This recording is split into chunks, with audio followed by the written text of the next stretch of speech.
Welcome to this edition of the Million Dollar Mastermind podcast. This is where we pick the brains of high achievers from all walks of life and get their hard-earned, real-world insights on winning. I'm your host, Larry Weidel. Let me ask you, what's your biggest point of pride in your business side of your life that you look back now on all of these things with, for you, evaluating, you're reflecting now, and you're saying, this is my mountaintop so far, and we'll reassess here down the road. Yeah, well, I would say, gosh, that's a hard question because I've been in business a long time. So I think a lot of my point of pride is that the products that we offer have changed lives in ways I didn't even anticipate. We've had people who have emailed us and told us that through the tools and the trainings that we offer, they've been able to leave abusive relationships, or that they've been able to start their own businesses, or that they have been able to get themselves off of drugs. I don't teach people how to get off drugs. I don't teach people to leave abusive relationships. I teach them how to have that self-autonomy, how to have agency. Right. I teach them how they can use their time better. And then they take it to the next step. Right. So for me, it's that the work we do isn't just the work we do. It's so much bigger than the products we offer. Yeah. And the thing you need to be aware of when you're writing books and doing podcasts and all of that, it can be dangerous to read the reviews and the feedback, because sometimes it just breaks your, it's just so True. Deep. It's just like, I can't read another one. It's just like out there and this, that, and the other. It's like, it's like, well, first of all, you get too much credit, because they give you all the credit, but it's all they don't know that there's zillions of other people who've read or listened to the same thing that didn't do a darn thing, or it went out there really worse, but so don't believe the hype or the criticism. Right. And that's you. But no, I'm talking about a measurable business achievement where, you went out there in the business world and boom, put your stake down and accomplished something that even the people in Forbes have to pay attention to. Oh gosh, that again is a big, because if we want to talk about my books, the fact that my books could be it. If that's your big one, I think that's probably my biggest one, is that you write a book and you're in a room alone. You're hoping that people are going to read it, and then to have people, we get emails from people all around the world who read my books, who it shifts and it changes. Having 8 languages of your book is a really big deal, because that's not something that just happens, or if you were to self-publish. Landing a major deal with a publishing house. And when I put out my proposal, I had 7 offers. My book went to auction, which was a really big deal for a first-time author. I think. Talk about that. Now, first of all, talk about the writing. You decided not to bring in a ghostwriter, but did you have an editor before you sent out these proposals? And did you have an editor? How far along was it? For the proposal, I had written 2 chapters, and I had my agent ask. I had him. How did you get an agent? How did you get an agent? That's a good question, because first of all, I didn't even know I was going to write a book until I was first. At first, I had publishers reaching out to me asking me to write a book. Oh, you never know you're going to do anything until you wind up doing it. That's so true. It's so true. But anyway, wait a minute now. Whoa. You had publishers reaching. How did they even know you existed until you wrote your book? Well, because I had the podcast. Oh, the podcast came first. Really well, right? So I had the podcast first, and writing a book has always been one of those things that's, I like to say, it was on my shelf, where it was like, I want to write a book one day. Since I was in 6th grade, I knew I wanted to write a book. Oh, did you? I did. I love writing. I just really find it's one of those things that I'm good at and I really enjoy. So I made the decision I wasn't going to write a book for the coming year. And you know how the universe works. 2 weeks later, I had a publisher reach out to me. We want you to write a book. Yeah. Like, what? I just decided I wasn't going to write a book because we had a lot of initiatives happening with the business the coming year. So it was really easy to say, not going to do that right now. So I thought, I don't know. 2 weeks later, maybe 3, second publishing house reaches out to me. We want you to write a book. What is this? Someone pours it in the water and the I know. publishers drink the same thing and they all get the same idea. Where does this? I don't know. It was one of those things where I was like, okay, this is crazy. Clearly, I need to write the book. So you know what I did? I told both those publishing houses, no. I said, no, I'm not going to write the book. You know why? I want to write the book that I want to write. I don't want to write the book that you want me to write. Yeah. I want to write the book on my own terms. This is why I'm an entrepreneur. Yeah, right. Yeah. Because I like to do things my own way. Yeah. So I took a step back. I asked around in my network of people, hey, does anyone know agents? I need to find an agent. People started giving me references. What is your network? What is your network? On your podcast or what is your network? Well, no, I like to my network of friends who are, I'm in several groups for, women in business and doing Talk about those. Talk about what kind of business, what kind of groups, because that's something that people might be missing. Yes. So one of the groups I'm a part of is for 7-figure and 8-figure women business owners. And we get together. We actually have a meeting in the next couple of weeks. And it's an opportunity to talk business. Are you going to get excluded when you go to 9 and 10 figures? No, I don't think you get excluded. I think you get to sit closer up at the front of the room, maybe. Okay. All right. All right. But it's great because you're able to have these high level conversations. And, when you achieve 7 figures, you get to that new level, new devil, right? And so there's new things that you're dealing with. So it's nice to have a group that you can talk to and have these conversations. What's the great side bonus of that is not just that you're no longer on your own island by yourself, but you also have this network of people that you can tap for all kinds of things like, hey, I want to find a book agent. Does anyone out there know a book agent? And several people were like, oh, I know a person. Let me do an introduction. This is why relationships are so important. They really are, because you never know who's going to be the person who's going to connect you to the person that you really need. Yeah. How many of those women's groups are you in? Right now, I'm in 2 groups that I spend a lot of time in. I'm parts of these other little kind of smaller groups. How much time? How much time does it take? I try to dedicate. Your time is precious. Your time is valuable. And it's got to be worth it. And so that's why I'm asking. Yeah, well, I like that question because I think it's really important. I'm very intentional with it.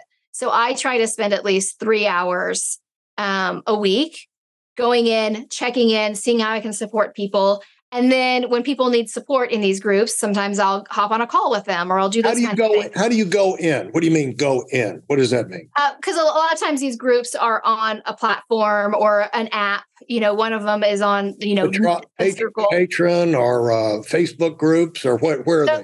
Well, I'm not on Facebook, so I don't do Facebook groups. But I left Facebook last year as kind of a stance. Yeah. But a lot of these groups are on apps or on listservs. So one of them I'm on has a listserv through Google, and you get an email every time somebody emails the group. Right. And so that group is high achieving women who are in all different areas of, a lot of them have done TED Talks or they're doing, they're journalists for big companies and magazines and things like that. So I'm in that group and then in the business owner group. So about 3 hours a week on one or both? It kind of depends on what's going on, but I try to go into each of them for at least 15 to 30 minutes a day minimum to check in, see what's going on. Yeah. And some days more, some days less. It just kind of depends. I don't know if you've noticed, but I have sneezed twice. I never sneeze. But you brought up the COVID thing and that you might be coughing on here. You haven't coughed at all, and I've sneezed twice. Well, now that I've gotten past my COVID, I think I'll just send my immunity to you through the Zoom. Thank you. It's funny how the subconscious works. It is. That's why it's so important to I'm over here sneezing. Right? I never sneeze. You wanted to write your own book, but and you wanted, unlike me, I always felt I could do anything. I wasn't enough of an athlete to say, well, I'll be a professional athlete, but I could play the sports. I just couldn't, do it at the high level. But the one thing that I just knew I was no good at was writing. And sure enough, eventually got around to writing a book. But I brought in what I did was I did your thing. I got out and I wrote a book. Okay. Boom, boom, boom, boom, boom, boom. And I sent it out to several of my friends. What do you think? You know what they all said? That's a pretty good start. Why don't you get a real writer to help you? Well, I will say those are good friends that will really tell you what they think. Yeah. I said, I thought like this could actually be a book. I said, I thought it was. So I probably was right. I'm not a writer, but did you write it all yourself? I did write it all myself. Yes. Yeah, good for you. I got up early in the morning. I wrote my first book. I wrote at 4 o'clock in the morning, like 4:30 in the morning until 6 o'clock. That was my writing time. And then at 6 o'clock, I'd go wake up my kids and get the day started. So again, that was a choice. I chose to get up early, even though I didn't think of myself as a morning person, because I liked the quiet of the house and I was able to focus on my real job, my business during the day. During the second book, I wrote that during the pandemic. So that was a vastly different experience because I had kids at home that I was homeschooling and all kinds of craziness happening, of course, with the pandemic. Yeah. So it's not going to necessarily be the same every time you do something. You have to shift. You have to look at where you are and how is it you want it to work for you. Well, I've got all kind of questions to ask you. We got to wrap it up, but I'll ask you this. How disruptive was it to move to, pick up everything and move? Because it seems like you're pretty well, had a lot of things going on. It's always big just to move across town to a different house, but to pick up and move like that with kids, Kids add a whole new element to all things, right? Yeah. But, growing up, I moved 11 times before I turned 18. Yeah. So for me, the act of getting up and moving is really cathartic, and I really enjoy that. And to be honest with you, one of the things I do in my house is every 2 or 3 years, even if I'm not going to move, I pretend like I'm moving. I go through my house, I look around, and I do that assessment. Like, do I like what's in here? Do I not like what's in here? Okay, if somebody was looking at my house, would this closet look okay? Okay, I got to clean out this closet. And I spend, 6 months pretending like I'm going to move, even though I'm not. Yeah. So I think it's like anything else, it's moving out all the stuff, because it's funny when you do that exercise, you go in and you find things that are 2-3 years old that you haven't looked at, that you don't want sitting around, that if you're not intentional or mindful with it, are just going to sit in that closet for the next 20-30 years. Yeah. Right. And so same thing with your business. Clearing things out is really important. Pretend like you're moving in your business. Yeah, because clearing out clutter creates space to do more positive things. Absolutely. That can add value. And so thanks so much. This has been great. And do you have a parting word that you would like to pass on to the up and coming entrepreneurs of the world who will go out and do things 100 times bigger than you and I, because they've got all the advantage of Chat GPT and all the social media and all the, the cell phone, just cell phones alone. I didn't have a cell phone. And, I had hundreds of people that I had to contact from a hard line with a, piece of paper with their phone numbers I carried around in my back pocket and got retyped periodically by my staff. But I ran that for, recruited hundreds of thousands of people. And so how, I have no idea.